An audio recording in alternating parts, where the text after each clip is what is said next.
এটা খুব ফানি ওয়েতে স্টার্ট হয়েছিল, কারণ কি আমি মেঘালয়তে বড় হয়েছি, ওখানেই আমার বাড়ি। তো কি হয়েছিল, ও আমাকে বলেছিল যে ফার্স্ট কনভারসেশন আমি মেঘালয় ঘুরতে যেতাম, আমি ডাইরেক্ট বলেছি না আসতে হবে না, এইভাবেই বলেছিল মানে। তারপরে তোর সাথে আমার কমিউনিকেশন হতে হতে হতে মানে আমি আলটিমেটলি কল, ভিডিও কল সব কিছু শেয়ার করে স্টার্ট করি। তারপরে একদিন আমি ডিসাইড করি যে না, ও আমাকে লিটারালি ফার্স্ট ডে থেকে বলে যে বিয়ে করবো, মানে মা বাবাকে জানাবে, হ্যাঁ তো তো পাত্তা দেয় না, ফেসবুকে অনেক কেউই বলে এমন কথা, মানে আমি পাত্তা দেই না লিটারালি। তারপরে এমন কথা বলতে বলতে একদিন লিটারালি মনে হচ্ছে না একবার মিট করি। তো আমার ইউনিভার্সিটি কাজ ছিল, মিট করেছিলাম না নভেম্বর 2 ফার্স্ট টাইম বাস স্ট্যান্ডে কোচবিহারে মিট করেছিলাম।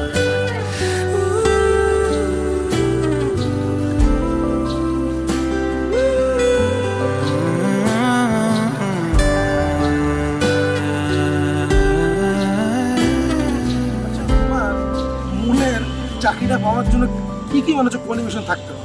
এরকম চিঠি লাগছিল, এটা প্রথমে মনে হচ্ছে আমরা বললাম যে এমন কোনো ব্যাপার না, হ্যাঁ এমন ব্যাপার না। তারপর বললাম যে হচ্ছে তো বাইকের, আমার তো বাইকের পেছনে তো পারি, তো তুমি চাইলে বুঝতে পারো আরামসে, তোমার হয় আমি চাকরি করবো, আমি আমার ভাগটাও দিয়ে দেব, শুধু দেওয়ার ফাঁকে তোমার হাতটা ছুঁয়ে নেব।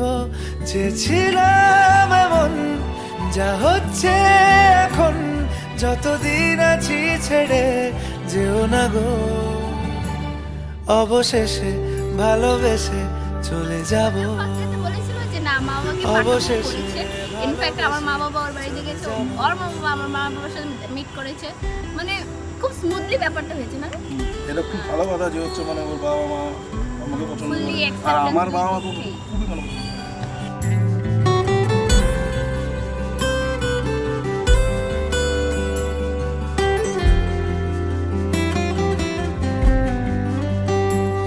যদি সময় ফিরে যাওয়া শিখে যেতাম, মানে ও আমাকে খুব ফুললি সাপোর্ট করে। ও যদি আমার কোনো একটা প্রজেক্টের উপরে কাজ করছি, ও আমাকে সারা রাত ধরে বসে বুঝাবে। আমি জানলে আগে আঘাত কি পেতাম, তুমি সামনে এলে দাগ কি লুকিয়ে নিতাম।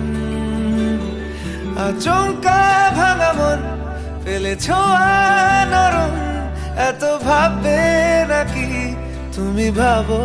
যাই হোক না কেন, অবশেষে আমি প্রথম দিন থেকে যতটা ভালোবাসি, আমি এখনো তার থেকে বেশি মনে হচ্ছে আমি ভালোবাসি। আর সারা জীবনে মানে যদি এই সম্পূর্ণ পৃথিবী যদি ওর এগেনস্ট হয় না, আমি আর আমার এইটাও বিশ্বাস যে ও আমাকে খুব বিশ্বাস করে, আর আমাকে ভরসা করে। ওর জন্য আজকে এতটা পর 4টা বছর মনে হচ্ছে বেরিয়ে আসতে মানে এই ইন্ডিয়াতে এসেছি, তাই না? তো সারা জীবন আমরা যদি এইভাবেই থাকি, ভগবানকে মানি, ভগবানকে প্রার্থনা করি, মানে যাতে আমরা এইভাবেই সারা জীবন থাকতে পারি। চুপি চুপি তাকে দেখে ভাবি রোজ, কবে পাবো তোমার ইশারা। ভেজা ভেজা ঘাসে বৃষ্টির পাশে, রাম ধনু রঙে ওড়ানা। দেখো আলো হয়ে আমি রই পাশে, চোখে হাত রেখে তোমারই পাশে। জানি জানি বাঁধনে বাঁধিব, জানি আখিতে বাঁধিব, আদরে যতনে তোমায় স্বপ্নে রাখিব। প্রেমিতে বাঁধিব, জানি আখিতে